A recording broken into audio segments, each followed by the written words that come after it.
많은 것들을 이렇게 금기시하고 그렇게 하나님 앞에 이것이 경건한 삶이야 하면서 함께 생활해 나갔어요. 근데 이 목사님이 나중에 소찬을 하게 되고요. 그래서 그 두 딸이 이제 이 목사님의 목회를 물러받아서 사람들을 섬겨 나가기를 시작을 합니다. 그런데 안타깝게도 목사님이 죽은 후에 이 마을 사람들은 서로 막 문제가 생기고요. 그동안 경건, 어떤 금욕 해왔던 그 모든 것들이 다 한순간에 막 무너지고 교회가 해체되는 위기까지 몰리게 됩니다. 이런 상황 속에서 바로 그때 이 마을에 한 여인이 찾아왔는데 그녀의 이름은 바베트라는 그런 여인이었고요. 그녀는 프랑스 내전으로 인해서 자신의 남편과 자녀를 다 잃었어요. 그리고 거기를 간신히 빠져나와서 도망와서 이곳에 오게 되었죠. 이 사람이 말하기를 나는 월급을 받지 않을 테니까 바베트가 말하기를 나를 가정부로 고용해 달라 그렇게 말하는 거죠. 이 목사님의 두 딸이 흔쾌히 그녀를 받아들이고 같이 생활을 해 나갑니다. 근데 이 바베트 이 여인이 얼마나 요리를 잘하는지 그리고 지혜롭고 사람들을 잘 섬기는지 그래서 이 마을 사람들이 이 여인을 통해서 많이 웃음을 되찾아가고 있었던 거예요. 그러던 가운데 이 바베트가 10,000프랑이라는 큰 금액의 복권에 당첨이 되었어요. 사람들은 이제 바베트가 저렇게 큰 돈도 생겼으니까 이제 이곳 파리로 다시 자신의 본향으로 돌아갈 거라고 생각을 하는 거죠. 그래서 그렇게 사람들이 조마조마하고 있던 이때에 이미 소천했던 그 목사님의 100세가 되는 생신날이 되어서 만찬을 이제 이 바베트가 내가 열겠다라고 얘기를 하는 겁니다. 그러면 내가 만찬 준비를 위해서 좀 파리를 다녀올 텐데 사람들은 야 그녀는 반드시 돌아오지 않을 거야 하고 그렇게 낙담하고 있었죠. 그런데 그녀가 파리로 갔다가 웬걸요? 수많은 음식 재료를 한가득 사가지고 돌아오는 것이었습니다. 만찬을 준비해서 왔어요. 그동안 금욕적인 생활을 이어오던 이 사람들의 눈에 하나씩 하나씩 바베트가 갖고 들어왔던 음식 재료는 한마디로 해괴망측한 정도. 그동안 너무 금욕적인 삶을 살다 보니까 이것이 도대체 우리가 먹을 수 있는 것인가? 너무 사치스러운 것 아닌가? 너무 과한 것 아닌가? 하고 막 불만이 터져 나오기를 시작을 합니다. 그렇지만 그녀가 만들어준 이 만찬의 음식을 하나씩 하나씩 맛보면서 그들이 너무나도 즐기게 되는 거예요.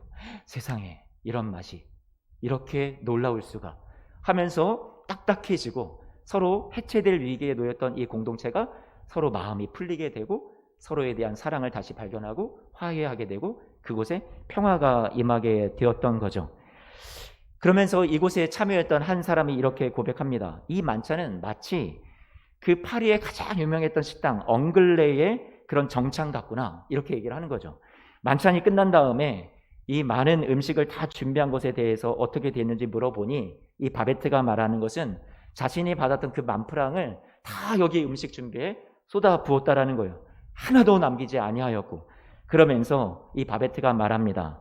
엉글레에서 12명이 그 유명한 식당에서 파리 12명이 정찬을 하면 10,000프랑 정도가 듭니다. 저는 이 엉글레라는 식당의 수석 요리사였습니다. 그리고 이 영화가 끝을 맺는 거예요. 여러분 혹시 시장 아세요? 배가 고프지는 않으신가요? 하도 음식 얘기를 했으니까 이제 그 음식 소리를 한번 좀 들어봤으면 좋겠습니다. 영화의 한 장면인데요. 그래도 참고용으로 한번 좀 봐주시죠.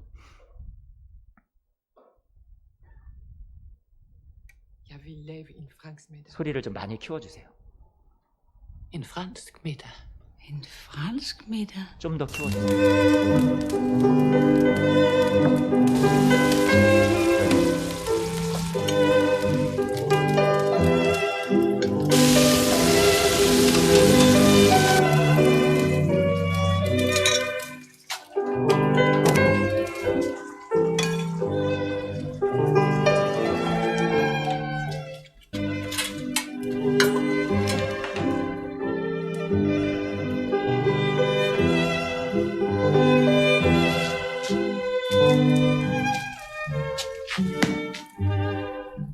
아쉽지만 여기까지만 보여드리겠습니다. 네, 이 영화는 그 음식 만드는 그 막 지글지글하는 그 소리가 되게 잘 들리잖아요. 그렇죠? 영화는 우리에게 전해주는 메시지가 있었는데요. 그것은 은혜에 대한 이야기를 하고 싶었던 거예요. 원작자나 이 영화가. 은혜는 베푸는 자의 그 다 부담으로 거저 자격 없었던 사람들이 자신이 어떤 뭐 이것을 돈을 냈고 가치를 대가를 지불했던 것이 아무도 없었었는데 그 사람들을 위해서 바베트라는 사람이 자신이 가진 모든 것을 다 쏟아 부어서 이 사람들에게 다 나누고 베풀었다라는 그 이야기를 하는 거죠. 그래서 이 마을에 은혜가 사라져 갔었어요. 메말라 갔었어요. 금욕적인 생활, 경건의 생활 이런 것을 통해서 은혜가 넘칠 줄 알았지만 오히려 더 딱딱해지고 메말라 가고 있었던 이 사람들에게 이 바베트라는 사람이 이 만찬을 통해서 다 쏟아부은 것을 통해서 은혜가 무엇인지 그 안에서 즐기고 누리는 것이 무엇인지를 이 사람들에게 다시 회복을 주었었던 거죠. 12년 전에 이 바베트가 은혜 없는 사람들 속에 찾아왔었던 거예요. 그래서 루터의 추종자인 이 사람들, 이 매주 모여서 기도하고 말씀 듣고 경건 생활했었던 이 사람들이 항상 은혜에 대한 설교를 들었을 거 아니에요. 그런데도 항상 자신들의 마음은 딱딱하게 굳어 있었던 하나님의 사랑을 내가 경건해서, 내가 금욕해서, 내가 열심히 내서 나 하나님의 사랑을 받을 수 있구나 이렇게 생각했던 많은 사람들이 이 사람들이었다라는 거죠. 이들에게 은혜의 만찬, 바베트의 만찬이 바로 이들에게 은혜가 무엇인지를 알게 해주는 것으로 찾아왔어요. 받을 자격이 없고 값도 내지 않은 이러한 사람들에게 베풀어졌던 평생 있을까 말까한 진수성찬이 진귀한 음식들이 이들 앞에 놓이게 되었던 거죠. 전적으로 베푸는 자의 부담으로 값없이 조건 없이 와서 이들은 즐기고 누렸던 거예요. 바베트의 만찬을 맛보았다는 이들 다수가 이것이 얼마나 만찬의 값어치가 놀라운 것인지를 처음에는 잘 몰라봤던 것처럼 예수님이 우리에게 오셔서요, 예수님이 우리에게 베풀어 주신 은혜를 우리도 잘 모르면서 신앙생활 할 때가 많이 있습니다. 하나님이 우리를 사랑하셔서 바베트가 자신의 전 재산을 다 털어 단 한 번의 만찬을 준비했던 것처럼 하나님은 자신의 유일하신 독생자 예수 그리스도를 우리를 위해서 다 내어주셨고 십자가에서 우리를 대신해서 죽게 하심으로 우리를 건져주셨어요. 그리고 은혜가 무엇인지 우리로 느끼고 맛볼 수 있도록 베풀어 주셨단 말이에요. 그 아들 대신 우리를 선택하셨어요. 바베트가 만프랑 대신 이 사람들에게 베푸는 것이 무엇인지 가치의 은혜가 무엇인지를 알게 해 주었던 거죠. 하나님의 은혜는 하나님의 진노를 받아 마땅한 내가 그 진노를 받지 않아도 되며 오히려 하나님의 용서를 받았다라고 말씀해 주는 것이 하나님의 은혜예요. 거룩하신 하나님 앞에서 여러분 충분하다고 자격이 있다고 잘 차려진 바베트의 만찬과 같은 잔치상을 너는 충분히 받을 자격이 있다라고 얘기해 주시는 것이 하나님의 은혜란 말이에요. 아니 내가 무엇이기에 내가 이런 사랑을 받을 수 있나 우리는 생각을 합니다. 우리는 우리의 힘으로 하나님의 사랑을 받을 수 있다고 생각할지 모르겠어요. 아니요, 그럴 수 없어요. 하나님의 은혜는 전적인 하나님의 주권에서 하나님이 베푸시는 것에서 우리에게 찾아오는 거죠. 그 은혜로 인해서 갈등과 불안과 근심과 초조와 두려움과 분노로 얼룩진 우리의 인생이 바베트의 만찬을 통해서 평안함과 기쁨을 누렸던 이 마을 사람들처럼 우리에게도 우리 주 예수 그리스도의 은혜가 저와 여러분들에게 기쁨을 주고요, 평안함을 주고요, 우리를 자유케 해주시는 놀라운 은혜의 저와 여러분들이 혜택을 받으신 수혜자가 되신 줄로 믿습니다. 예수님께서 찢으신 몸과 피 흘리신 언약의 피로 우리는 은혜의 바베트 만찬을 우리는 이미 받은 사람들이에요. 나 같은 죄인을 살리신 우리 주 예수의 은혜에 저와 여러분들은 이미 잠겨 있는 사람들, 그 은혜에 사로잡혀 있는 사람들이란 말이에요. 사랑하는 성도 여러분, 오늘 그 은혜를 날마다 받아 누리시면서 그 은혜에 감격하면서 우리에게 주어진 삶을 살아가시는 우리 성도님들 되시기를 소망합니다. 오늘 본문 사도행전 15장 말씀을 보니까 제가 배경을 좀 여러분들에게 설명을 해야 될 것 같아요. 예루살렘 교회는 유대인들이 주로 구성원이었습니다. 교회를 향한 박해가 시작되었었다고 했죠. 그래서 예루살렘 교회 신자들이 흩어졌어요. 그래서 이제 복음이 이 예루살렘 안에만 머무는 것이 아니라 예루살렘 주위에 있었던 유대의 지역에 전역으로 흩어집니다. 사람들이 소외시했던 원수처럼 여겼던 사마리아성 사람들까지도 복음을 듣게 되었어요. 이제는 점차 땅끝 이방 사람들에게까지 복음을 가지고 이 신자들이 흩어졌던 신자들이 나아가게 됩니다. 그래서 여러분들이 잘 아시는 대로 에티오피아 내시가 복음을 듣고 아프리카 땅에 복음이 또 전해지고 로마의 백부장 장교였던 그 고넬료의 집안에 베드로를 통해서 복음이 전해지고 그 집안 사람들이 다 구원을 받고 세례를 받고 성령을 받았던, 선물로 받았던 은혜의 증거들을 우리는 사도행전 말씀을 통해서 지금까지 보아왔어요. 이제는 예루살렘 교회만 있었던 것이 아니라 우리가 지나온 말씀 강해를 통해서 우리가 보았듯이 안디옥 교회라는 것이 세워졌는데, 이제는 이 안디옥 교회의 주 구성원들은 다 누구였어요? 주 멤버가 비유대인들, 하나님의 선민이라고 자긍심을 가졌던 그런 사람들만 모여 있었던 것이 아니라 일반 하나님을 알지 못했던 사람들이 예수님을 믿고 하나님의 백성이 되고 주님의 자녀가 된 그런 이방 사람들이 많이 모여 있는 교회가 안디옥 교회가 태동하게 되었죠. 안디옥 교회는 선교의 거점이 되어서 거기에서 바나바와 바울을 이제는 이방인들 선교하는데, 더 많은 사람들을 하나님의 자녀로 삼는 데에 선교하는 일에 바울과 바나바를 1차 선교로 파송하게 되었었어요. 선교를 다녀와서 바울과 바나바가 선교 보고를 하는 내용까지도 우리가 지난 시간에 나누었었습니다. 많은 사람들이 돌아왔고요. 많은 사역의 열매가 있었어요. 고난 많은 현실을 살아가는 교회가 그럼에도 불구하고 이렇게 굳건하게 자라고 승리해 가고 있었지만 내부적으로 또 하나의 어려움이 찾아왔어요. 그것은, 그 어려움은요, 율법주의라는 거였어요. 어떤 사람들이 이런 율법주의를 주장했냐면, 모세의 법대로 하지 않으면 능히 구원을 받지 못한다. 우리가 예수님을 믿었어도 유대교의 전통적 신자의 표식인 외부 몸에다 받는 그런 할례 같은 것을 행해야, 그 표식이 있어야 진짜 구원 받는 거지, 그런 거 받지 않은 사람들 구원 받지 못한다. 이런 식으로 했었던 바리새파주의. 이 사람들이 그리스도인이에요. 예수님을 믿었어요. 그런데 바리새파주의라고 해서 여전히 이런 율법이나 전통을 지켜야지만 구원받는다라는 올무를, 사람들에게 멍해를 지워줬던 사람들이 생겨나기 시작했던 거죠. 이것이 고난 많은 현실을 살아가는 교회가 로마의 박해, 황제의 박해, 외부의 박해가 너무나도 많았는데, 그럼에도 불구하고 또 내부적으로 이런 어려움으로 인해서 교회가 어려운 현실을 또 지나가게 되었다 하는 거예요. 그래서 이 배경을 설명을 했으니까 오늘 5절 말씀으로 다시 와서요, 사도행전 15장 5절 말씀을 같이 한번 읽어보겠습니다. 같이 한번 읽어보죠. 바로 그 내용이에요. 읽습니다. 시작. 바리새파 중에 어떤 믿는 사람들이 일어나 말하되 이방인에게 할례를 행하고 모세의 율법을 지키라 명하는 것이 마땅하다 하니라. 이 사람들, 바리새파라는 종교적인 배경을 가진 사람들이 그리스도인이 되었지만 여전히 규정을 만들기를 좋아하는 거예요. 종교적으로 보이기를 좋아했던 사람들이에요. 바리새파는 특히 외식적으로 내가 경건한 척하고 일주일에 2번씩 뭐 금식하고 11조를 내고 막 하면서 사람들한테 높이 존중받고, 저 사람 신앙 되게 좋구나, 이런 것들을 외적으로 티를 내는 것을 좋아했었던 사람들이죠. 이 사람들은요, 노력하고 내가 열심을 내서 어떤 하나님 앞에 사랑도 쟁취해야 된다고 생각했었던 사람들. 그런데 사도 바울이 은혜의 복음을 증거하고 있잖아요. 사도 바울이 계속해서 선교하고 이방 사람들에게 예수님을 전할 때는 은혜를 자꾸만 얘기를 한단 말이에요. 그러니까 이 사람들은, 바리새파 사람들은 격분하기 시작합니다. 분노하기 시작합니다. 은혜라고? 그렇게 값싸게? 은혜라고? 그들이 이 교회 내부에서 많은 이방 사람들이 점점 증거하고 사역의 열매들이 맺어지는 것을 보면서, 저들은 선민으로 태어나지도 않았는데 어떻게 똑같이 우리와 같이 이렇게 용서받고 새 사람 되고 하나님의 자녀가 될 수 있단 말이야? 말도 안 돼. 옳지 않아. 저들도 할례를 받아야 돼. 저들도 종교적인 열심을 내야 돼. 율법을 다 지켜야 돼. 우리가 하는 이 모든 규칙을 다 지켜야 하늘나라 가지. 어떻게 그냥 예수 믿는다고 다 구원받는다고? 말도 안 돼. 이렇게 그들은 주장하기를 시작했었던 거죠. 그리고 많은 사람들에게, 예수님을 믿는 이방 사람들에게 자꾸 멍에를, 무거운 짐을 짊어주기를 시작했었던 거였어요.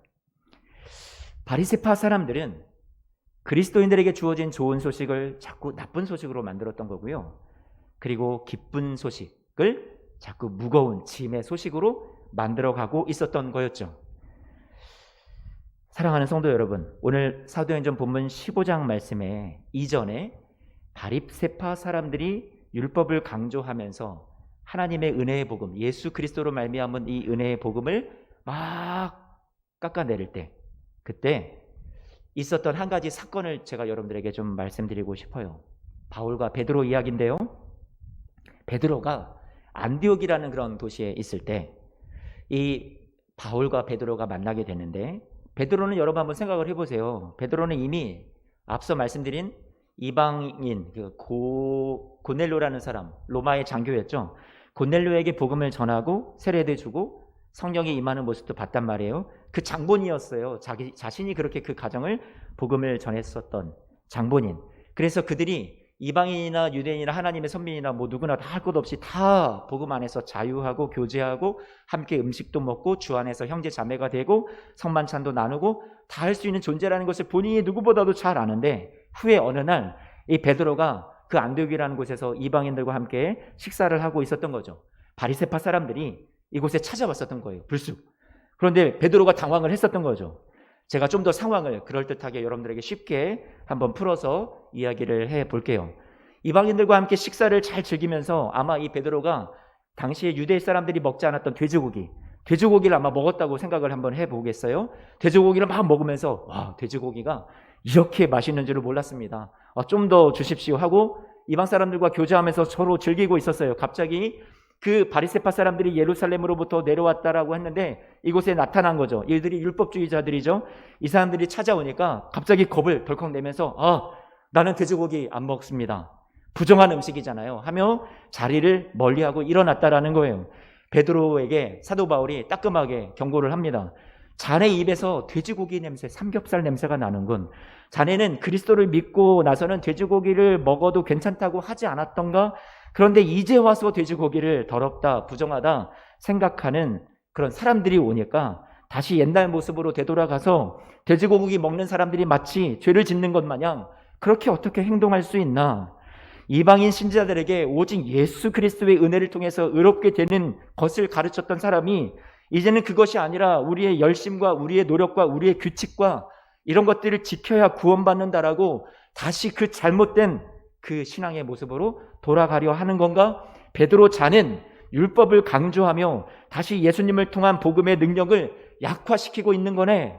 아주 따끔하게 이제 베드로가 혼이 난 거예요. 그 내용을 갈라디아서가 소개하고 있는데요. 갈라디아서 2장 14절 말씀으로 여러분을 같이 초대합니다. 같이 한번 읽어보죠. 2장 14절입니다. 시작. 그러므로 나는 그들이 복음의 진리를 따라 바르게 행하지 아니함을 보고 모든 자 앞에서 베드로예요. 베드로에게 이르되 내가 유대인으로서 이방인을 따르고 유대인답게 살지 아니하면서 어찌하여 억지로 이방인을 유대인답게 살게 하려느냐. 16절 말씀 같이 한번 읽어봐요. 16절입니다. 이것도 같이 큰 소리로 함께 읽겠습니다. 시작. 사람이 의롭게 되는 것은 율법의 행위로 말미암음이 아니요 오직 예수 그리스도를 믿음으로 말미암는 줄 알므로 우리도 그리스도 예수를 믿나니 이는 우리가 율법의 행위로서가 아니고 그리스도를 믿음으로써 의롭다함을 얻으려 함이라. 율법의 행위로서는 의롭다함을 얻을 육체가 없느니라. 아멘. 사도 바울의 이 정확하고 따끔한 지적을 통해서 베드로가 혼쭐이 났고요.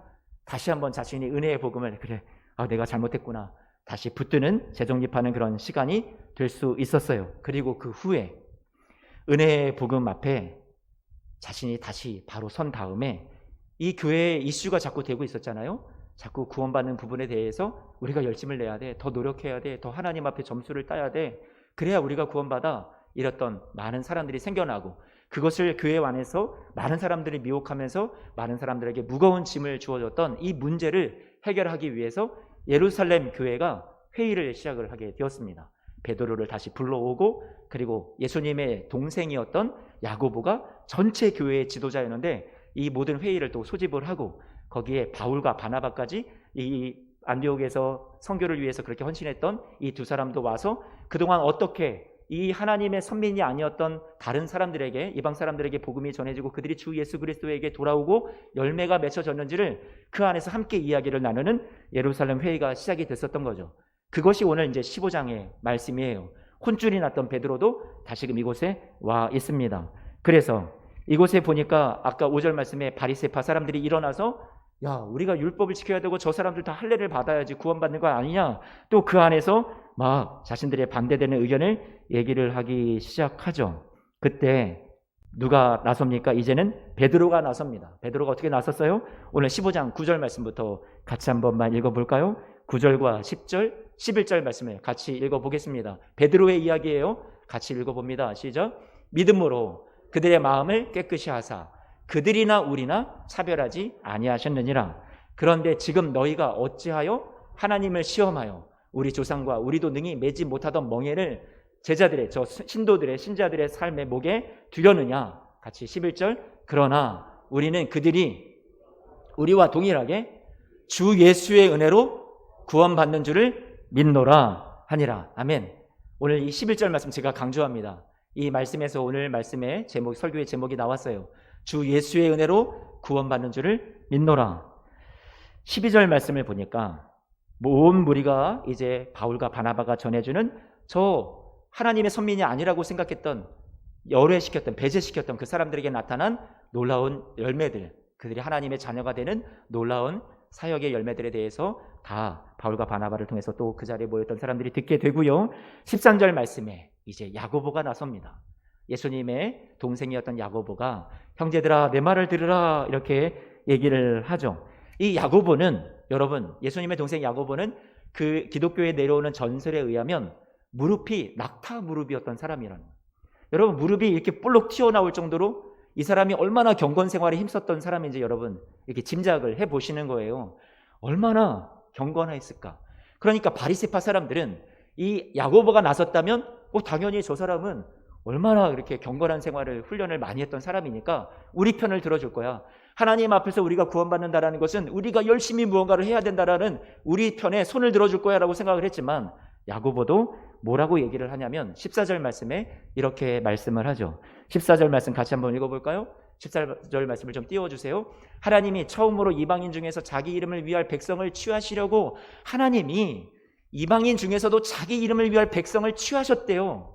그들을 돌보셨다라는 얘기예요. 그것을 시몬, 베드로가 말했다라는 거죠. 14절 말씀을 현대인 성경으로 다시 한번 보니까 이렇게 표현하고 있습니다. 같이 한 번만 읽어볼까요? 시작. 하나님이 어떻게 처음으로 이방인들 가운데서 자기 백성을 택하셨는가를 베드로가 말해 주었습니다.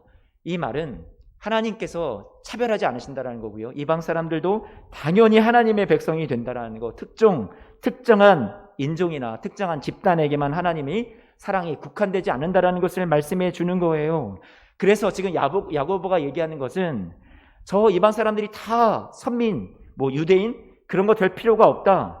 은혜로만, 우리가 하나님의 사랑의 은혜로만 그 안에 들어와서 우리는 자녀가 되는 것이지, 어떤 특정한 피를 물려받아서 어떤 특정한 민족으로 태어나서 절대 그런 것이 아니다. 그러므로 이 사람들을 괴롭게 하지 말아라. 19절 말씀 같이 한 번만 읽어볼까요? 19절도 있습니다. 시작. 그러므로 내 의견에는 이방인 중에서 하나님께로 돌아오는 자들을 어떻게 하라고요?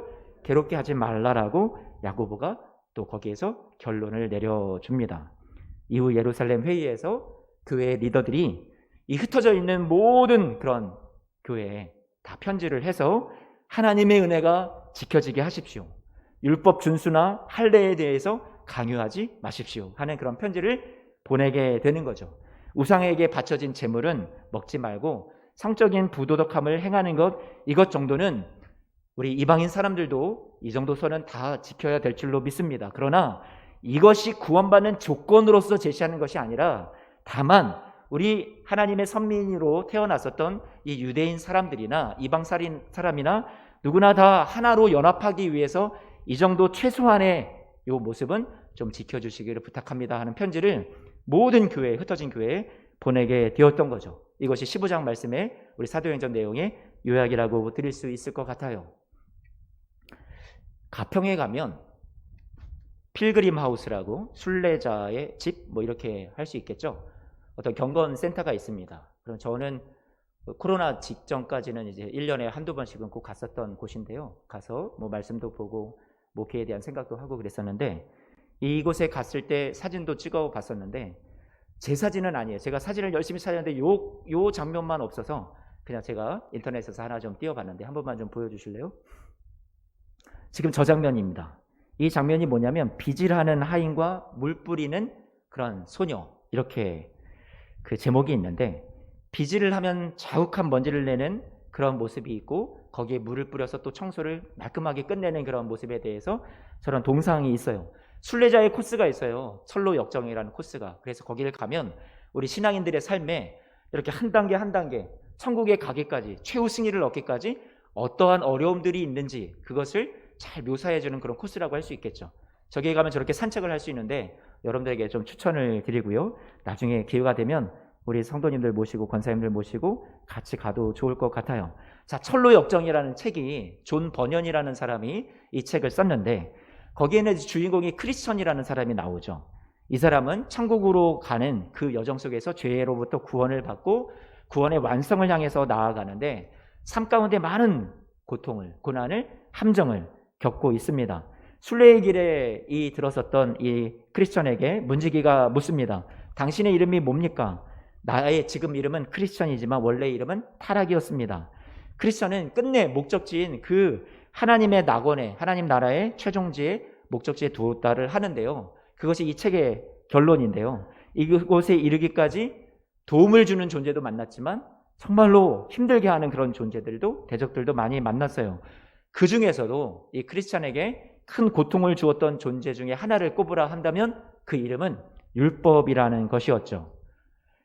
이 크리스천이 율법을 만나고 죄의 짐을 벗어버리는 것이 아니라 오히려 그 죄의 짐을 더 무겁게 짊어지게 되는 그런 아픔을 경험하게 됩니다. 그러면서 그 율법을 만나고 이제 다음 코스로 안내를 받았는데 한 큰 방으로 인도되는데 이 방은 한 번도 청소가 되지 않았던 먼지가 가득한 방이었어요. 그런데 이 방이 어떻게 깨끗이 청소가 되었는지를 그 설명을 해 주는 거죠. 비즈라는 하인과 물을 가지고 청소하는 그런 여인이 있었어요. 먼지가 가득한 곳에 한 남자가 막 청소를 합니다. 그런데 그가 청소를 하니까 온 방에 먼지가 일어나서 뒤덮는 거죠. 크리스천은 질식할 것 같았습니다. 마침 그때 옆에 있던 여인이 물을 가져다가 방에다 뿌리는 거예요. 먼지가 다 가라앉은 다음에 방을 깨끗이 청소할 수 있었어요. 크리스천이 묻습니다. 이 일은 무엇을 뜻합니까? 이곳은 복음을 통한 하나님의 은총에 의해서 아직 깨끗하게 되지 못한 인간의 마음을 청소해 주는 것을 말씀해 주는 방입니다. 먼저는 먼지가 모든 인간을 타락시킨 죄며 더러움입니다. 처음 청소를 시작한 남자는 율법입니다. 하지만 그가 청소를 시작했지만 많은 사람들이 다 힘들어지게 되었습니다. 그렇지만 그 다음에 물을 가져와 이 일을 끝낸 여인은 복음이라고 할 수 있습니다. 그 남자는 온 힘을 다해서 일을 했지만 결국 방을 깨끗하게 할 수는 없었고요. 먼지를 마구 휘저어서 더욱 불편하게 했을 따름입니다. 율법이 마음의 죄악을 씻어주기보다는 정죄감을 더 크게 만들어 주었습니다. 율법이 죄악을 알려주고 죄를 금하고는 있지만 정말 죄악을 이길 힘을, 생명을 주지는 못합니다. 인간은 하나님의 생명과 위로부터 오는 도움을 받지 않고는 자신의 죄를 스스로 없앨 수는 없습니다. 여인이 와서 방에 물을 뿌리고 방을 깨끗하게 치워낼 수 있었던 것처럼 그리스도의 복음이 우리를 섬깁니다. 우리를 깨끗하게 합니다. 은혜롭게 우리의 마음에 복음이 다가와서 그 물로 우리의 새로운 삶을 깨끗이 씻겨 청소해내고 죄악이 사라지고 그리스도를 믿음으로 우리의 영혼을 정결하게 만들어줍니다. 이 모든 더러움을 깨끗이 하는데 놀라운 은혜의 복음이 필요합니다. 이런 얘기가 이 찰로 역정의 내용이라는 말이에요. 사랑하는 성도 여러분, 주 예수 그리스도로 받는 은혜의 복음은 무료예요. 우리에게 절대로 갚으라 하지 않습니다. 여러분, 우리가 갚으려고 해도 갚을 수가 없어요. 우리는 항상 무엇인가 대가를 치르고 무엇을 얻어왔기 때문에 이 복음에 대해서 우리가 잘 누리고 있지 못할지도 모르겠어요. 세상에 공짜가 어딨어.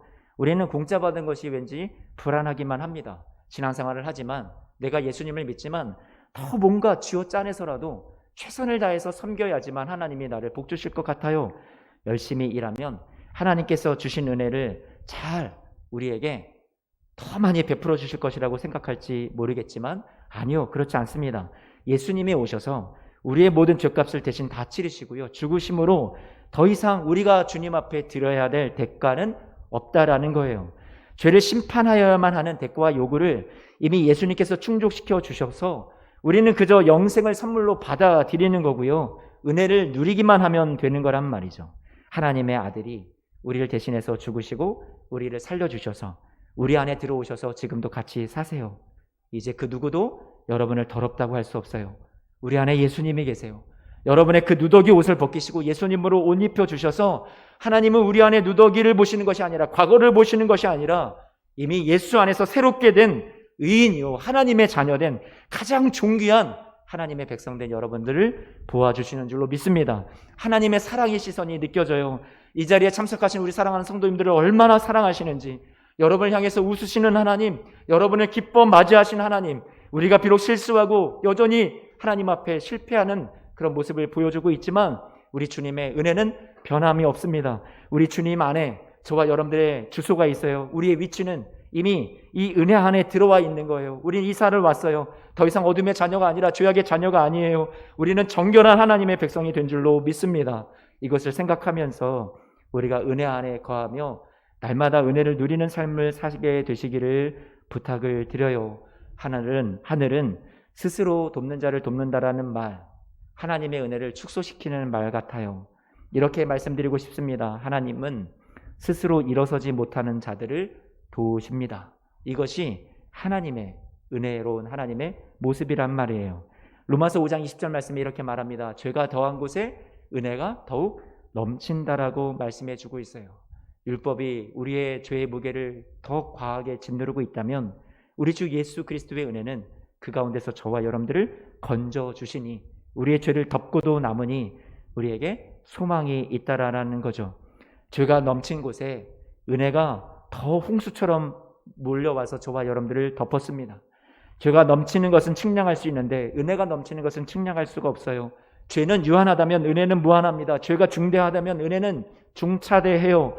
율법은 죄를 지적하지만 은혜의 물결은 그 모든 저와 여러분들의 죄를 흔적도 없이 다 지워버리는 거죠.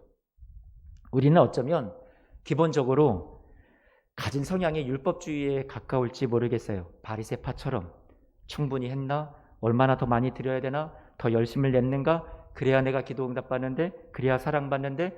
그래야 복받는데? 아니요. 은혜로 자유케 된 저와 여러분들을 우리 주님께서 억압하시고 구속하지 않으십니다. 저와 여러분들이 주 예수 그리스도 안에 있을 때 하나님은 여러분들을 조건 없이 사랑하여 주시는 줄로 믿습니다. 우리에게 그리스도가 주시는 은혜가 없었을 때 우리는 노예처럼 살았어요. 소망이 없었어요. 사슬에 매어 있었어요. 기쁨도 없었어요.